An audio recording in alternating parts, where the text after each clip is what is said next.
Hello दोस्तों, नमस्कार। किरण Patel channel में आप सभी का स्वागत करती हूँ। दोस्तों आज आप लोगों के सामने बहुत ही प्यारा पति पत्नी का नोक-झोंक गीत है दोस्तों। तो चलिए आप लोगों को सुनाते हैं। बहुत ही प्यारा पति पत्नी का नोक-झोंक गीत है दोस्तों। तो संगीता दीदी आज हमारे घर आई हैं, तो दोस्तों इनका भी चैनल है संगीता देहाती लोकगीत। तो प्लीज़ एक बार सर्च ज़रूर कीजिएगा और हम दोनों लोग का सपोर्ट भरपूर कीजिएगा दोस्तों, आशीर्वाद हेलो दीजिएगा। दोस्तों, नमस्ते, प्रणाम। मैं आपकी संगीता पटेल और संगीता देहाती लोकगीत चैनल में आप सभी का स्वागत है। बहुत ही प्यारा पति पत्नी का चुटकुला गीत है और नोक झोंक गीत है, जो भी समझना हो। और देखो पीछे कैसा बैकग्राउंड है, अच्छा लग रहा है, कमेंट में ज़रूर बताना।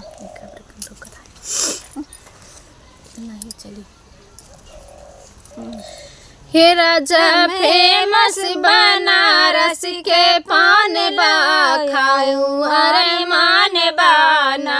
राजा फेमस बनारस के पान बा खाऊं अरे मान बाना।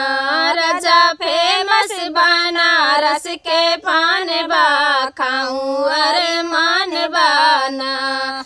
खैर चूना मिलाई पान ओठ में दबाई, खैर चूना मिलाई पान ओठ में दबाई।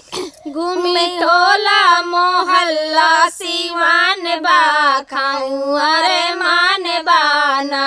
घूमू टोला मोहल्ला सिवान बा खाऊं अरे मान बाना। राजा फेमस बनारस के पान बा खाऊं अरे मान बाना। राजा फेमस बनारस के पान बा खाऊं अरे मान बाना। चल चल मात वाली लोग एक टक निहारी, चल चल मात वाली लोग एक टक निहारी। रहब चर्चा में बढ़ल शान बा खाऊं अरे मान बाना। रहब चर्चा में बढ़ल शान बा खाऊं अरे मान बाना।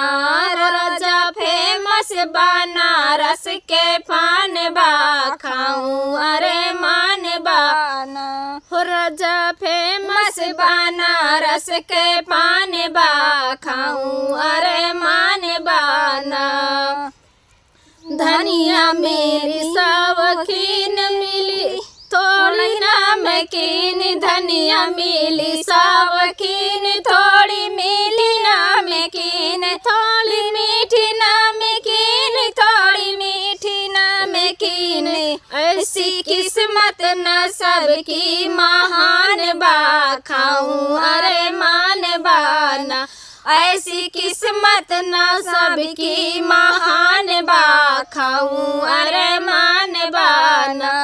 हो राजा फेमस बनारस के पान बा खाऊं अरे मान बाना। राजा फेमस बनारस के पान बा खाऊं अरे मान बाना। दोस्तों कमेंट बॉक्स में बताइएगा हमारा गाना कैसा लगा। जब तक के लिए नमस्कार।